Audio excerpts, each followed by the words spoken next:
Alors je m'appelle Elsa Mollet, je suis installée à Annecy avec ma mère. En fait, je suis à mon compte à Annecy et je travaille aussi pour les écuries du Givail qui sont dans l'Ain, qui sont très proches de Genève, donc c'est assez proche les deux endroits. Et je suis cavalière professionnelle à plein temps. Alors Bellini, c'est un hongre par Benicio et Scolari. Il est né en fait chez mon ancien patron quand je travaillais en Allemagne. Et je l'ai connu quand il était bébé.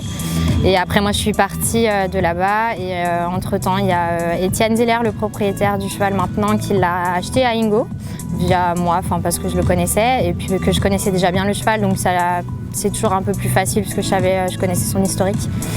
Mais c'est une assez drôle histoire parce qu'il n'était pas vraiment parti pour acheter un cheval à la base et puis il a vraiment flashé sur celui-là, il l'a vraiment beaucoup aimé.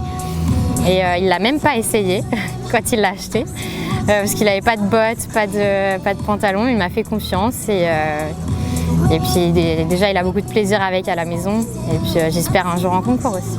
Il a tellement fait tout bien, il était tellement irréprochable que il a gagné déjà l'année dernière et puis c'est exactement ce qu'il a fait aujourd'hui de nouveau, donc on peut vraiment compter sur lui.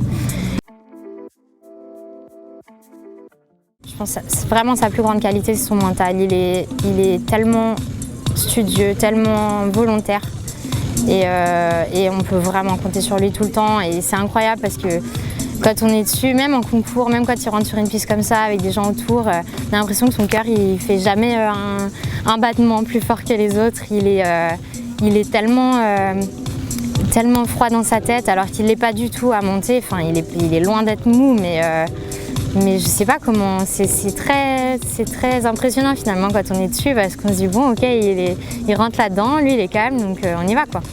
Et il se pose pas de questions et c'est ça sa plus grande qualité.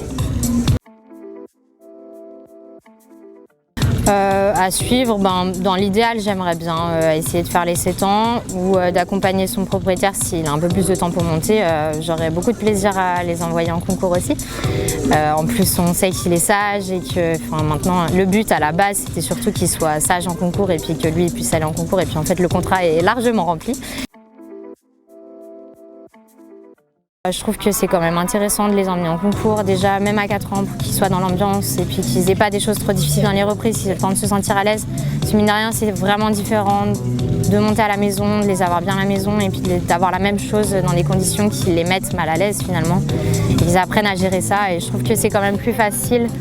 Bon, à part si on ne peut pas à ce moment-là, mais je trouve que c'est quand même plus facile pour les chevaux d'avoir le temps de le faire à 4 ans où on leur demande pas grand-chose. Et puis après, éventuellement à 5, mais s'ils font pas tous les mouvements des 5 ans, c'est pas grave. Et à la limite, je trouve que c'est plus important de les mettre plutôt sur des cycles libres ou à des tours de formation. Et ça, moi j'ai commencé sur des tours de formation en début d'année et j'ai trouvé très bien. Parce que au moins justement ça leur permet de recommencer la saison sans avoir la pression des exercices tout de suite. Donc je trouve que les formations et puis c'était vraiment intéressant ces épreuves-là, de mettre surtout un peu tous les concours qu'on a fait.